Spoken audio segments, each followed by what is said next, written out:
এই দেখুন বন্ধুরা, কত সুন্দর হয়েছে পুডিংটা, পুরো নরম তুলতুল করছে। দেখে বুঝতেই পারছেন কতটা নরম হয়েছে আর পারফেক্ট হয়েছে। মাত্র একটা ডিম দিয়ে কত সুন্দর পুডিং হয়েছে দেখুন। এই দেখুন। নমস্কার বন্ধুরা, মিলিয়ান মম কিচেনে সবাইকে অনেক অনেক স্বাগত জানাচ্ছি। তো আশা করছি আপনারা সকলে ভীষণ ভালো আছেন, আমিও ভীষণ ভালো আছি। তো চলে এসেছি সমস্ত জিনিস গুছিয়ে নিয়ে। তো আজকে আপনাদের সঙ্গে দারুণ একটা রেসিপি শেয়ার করতে চলেছি। তো আজ বানাবো পুডিং। পুডিং তো বন্ধুরা একটা জনপ্রিয় খাবার, আর ছোট থেকে বড় সবাই ভীষণ ভালোবাসে পুডিং খেতে। তো সেই পুডিংটাই আজকে আমি আপনাদের খুব সোজাভাবে বানিয়ে দেখাবো। এটা খুব বেশি উপকরণও লাগে না, আর বানানো খুব সোজা, ঝটপট। প্রথম যে কোনো দিন রান্না বান্না করেইনি, সেও যদি প্রথম থেকে শেষ অবধি পুরো ভিডিওটা দেখে বাড়িতে খুব সহজেই পুডিং বানিয়ে নিতে পারবে। তো আসুন দেখে নিন কীভাবে বানাচ্ছি আজকের এই পুডিং। পুডিং বানানোর জন্য এখানে আমি কিছুটা দুধ নিয়েছি, আর এই দুধটাকে আগে থেকে জাল করে ঘন করে নিয়েছি। 500 দুধ ছিল, এটাকে জাল করে আমি 250 মতো করে নিয়েছি। আর এই পুডিং বানাতে গেলে বন্ধুরা দুধটাকে একটু ঘন করে নিতে হবে, তাহলে কিন্তু পুডিংটা খেতে খুব ভালো লাগবে। দুধটা যেহেতু হাফ করে নিয়েছি, তো এটা অনেকটাই মিষ্টি হয়ে গেছে। আর আমি তাও এখানে 1 চামচ মতো চিনি দিয়ে দিচ্ছি। তো চিনিটা দিয়ে এটা আমি খুব ভালো করে গুলিয়ে নেব। আপনারা যদি মিষ্টি অপছন্দ করেন বা একটু কম মিষ্টি, হালকা মিষ্টি খেতে চান, তাহলে চিনিটা এখানে নাও দিতে পারেন। চিনিটা আমি খুব ভালো করে দুধের সাথে মিশিয়ে নিয়েছি। এদিকে আমি উনুনটা ধরিয়ে নেব, কিন্তু উনুনটা ধরানোর আগে কড়াইতে দিয়ে দেবো 5 চামচ মতো চিনি। 2 3 4 5। যেহেতু আমি এখানে এই চামচের 5 চামচ চিনি দিয়েছি, তো এই চামচের 2.5 চামচ দিয়ে দেবো জল।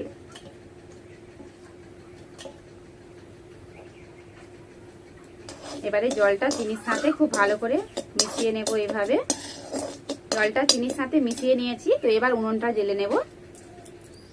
এবারে আমি উনুনটা জ্বেলে নিয়েছি। এই যে চিনিটা দিলাম, ওই চিনিটা দিয়ে চিনির ক্যারামেল তৈরি করে নেব।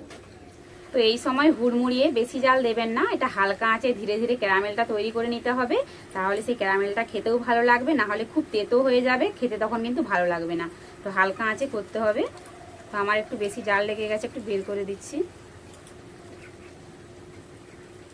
ধীরে ধীরে চিনির এই শিরাটা দেখুন বন্ধুরা কালার চেঞ্জ করতে শুরু করেছে, ক্যারামেল হতে শুরু করেছে। তো আমি এইভাবে একটু খুন্তি দিয়ে নাড়িয়ে নিচ্ছি। তো আরও একটু ফুটিয়ে নেব, যতক্ষণ না মিষ্টি একটা কালার আসে ততক্ষণ আমি একটু ফুটিয়ে নেব। এই দেখুন বন্ধুরা, খুব সুন্দর একটা মিষ্টি কালার চলে এসেছে, আর ক্যারামেলটা আমার তৈরি হয়ে গেছে। এই দেখুন। তো এই অবস্থায় এটা নামিয়ে নেব। যেহেতু আমি এই পাত্রের মধ্যে পুডিংটা বানাবো, তাই এই পাত্রের মধ্যেই আমি চিনির ক্যারামেলটা ঢেলে নিচ্ছি। এবার আমি ক্যারামেলটা 4 সাইডে এইভাবে করে একটু ঘুরিয়ে নেব।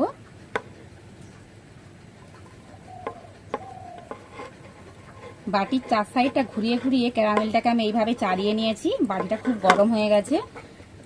এদিকে আমি একটা বাটি নিয়ে নিয়েছি, আর বাটির মধ্যে দেখুন বন্ধুরা একটা ডিম ফাটিয়ে দিয়ে দিচ্ছি।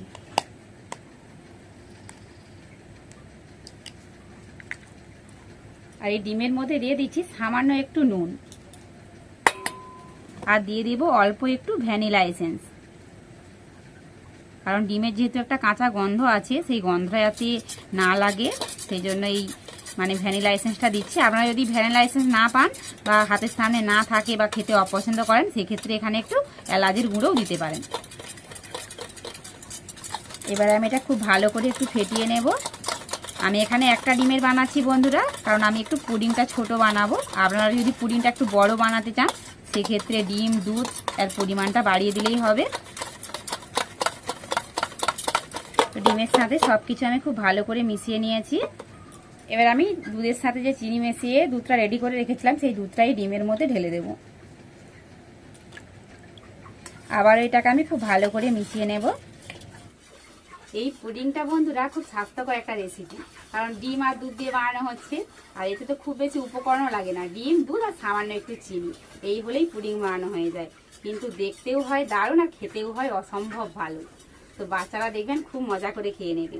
তো ডিম আর দুধ সব একসাথে খুব ভালো করে মিশিয়ে নিয়েছি।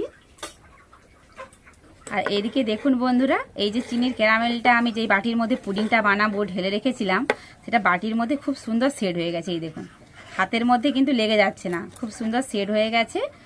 এবার আমি ডিম দুধের এই মিশ্রণটা ছেঁকে ওই বাটির মধ্যেই ঢেলে দেব। এটাকে কিন্তু এইভাবে ছেঁকেই দিতে হবে, তাহলে দেখবেন পুডিংটা কিন্তু খুব ভালো হবে, ভিতরে কোনো রকম দলা পেকে থাকবে না, সুন্দর হবে। তাই সবসময় ছেঁকে দেওয়ার চেষ্টা করবেন। যেহেতু ডিম দেওয়া আছে সেজন্য একটু ছাঁকনির সাহায্যে ছাঁকতে অসুবিধা হচ্ছে, তো এইভাবে একটু চামচ দিয়ে নাড়িয়ে নেবেন, তাহলে দেখবেন খুব সহজে এটা ছাঁকা হয়ে যাবে। এই দেখুন বন্ধুরা, আমি খুব ভালো করে এটা ছেঁকে সমস্তটাই দিয়ে দিয়েছি। এদিকে আমি আবারও উনুনটা ধরিয়ে নিয়েছি, আর তাতে একটা কড়াই বসিয়ে দিয়েছি, আর কড়ার মধ্যে কিছুটা জলও দিয়েছি। এদিকে জলটা ফুটতে শুরু করেছে, তো জলের ওপর আমি এরকম একটা স্ট্যান্ড বসিয়ে দিচ্ছি, আর জলটা যেন স্ট্যান্ডের নিচে থাকে সেদিকে লক্ষ্য রাখতে হবে।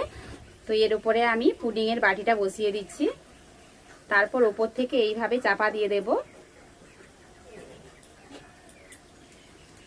তারপর এভাবে ঢেকে এটাকে আমি 20 মিনিট মতো জাল করে নেব।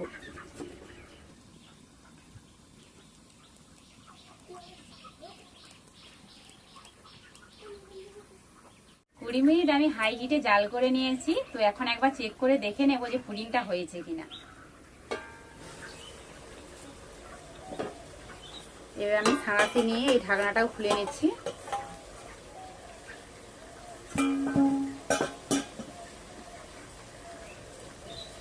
তো এখানে আমি এরকম একটা কাঠি নিয়েছি, তো গেঁথে দেখে নেব যে পুডিংটা ঠিকঠাক হয়েছে কিনা। এই দেখুন বন্ধুরা, কাঠির গায়ে কিন্তু একটুকুনো কোনো কিছু লেগে নেই, তার মানে পুডিংটা আমার হয়ে গেছে। তো এবার এটাকে আমি নামিয়ে ঠান্ডা করে নেব। পুডিংটা কিন্তু নামিয়ে সাথে সাথে এই জামবাটি থেকে বের করব না, কারণ এটা গরম আছে, গরম অবস্থায় বের করতে গেলে পুডিংটা ভেঙে যেতে পারে, তা খুব ভালো করে ঠান্ডা করে নিতে হবে। তো আপনারা যদি চান এটাকে ফ্রিজেও রেখে দিতে পারেন, ফ্রিজে রাখলে কিন্তু পুডিংটা খেতে আরও ভালো লাগবে। তো এটা এখন ঠান্ডা হোক, তারপর আপনাদের আমি খুলে দেখাবো। পুডিংটা আমি খুব ভালো করে ঠান্ডা করে নিয়েছি। তো এবার আমি ছুরি দিয়ে চার সাইডটা এইভাবে একটু কেটে নেব। ছুরি দিয়ে চার সাইডটা আমি এইভাবে কেটে নিয়েছি। এবার এর উপরে প্লেটটা এইভাবে রেখে আমি এটাকে উল্টে নেব।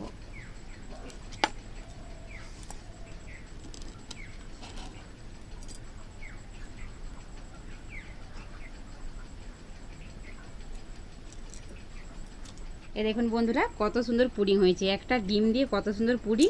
তো একটু কোনো ভেঙেও যায়নি, কিচ্ছু হয়নি, দেখুন পুরো গোটাই হয়েছে। তাই সবসময় ঠান্ডা করে পুডিংটা বের করানোর চেষ্টা করবেন, গরম অবস্থায় একদম বের করতে যাবেন না। পুডিংটা যখন প্রথম কাটি বন্ধুরা, তখন কখন যে ক্যামেরাটা অফ হয়ে গেছে তো বুঝতেও পারিনি। তো আপনাদের আরও একবার কেটে দেখাচ্ছি। এই দেখুন কত সুন্দর হয়েছে, পুরোটা পুরো নরম তুলতুল করছে। আপনাদের আমি একবার চামচে তুলেও দেখাচ্ছি, এতটাই নরম হয়েছে, কিভাবে যে চামচে তুলবো সেটাই বুঝতে পারছি না। এই দেখুন বন্ধুরা, আর কতটা নরম হয়েছে দেখুন, পুরো পারফেক্ট পুডিং হয়েছে।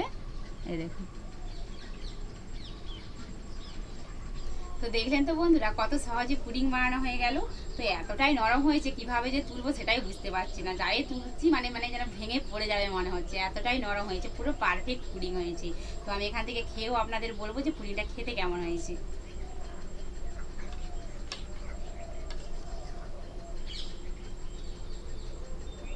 এত সুন্দর নরম হয়েছে,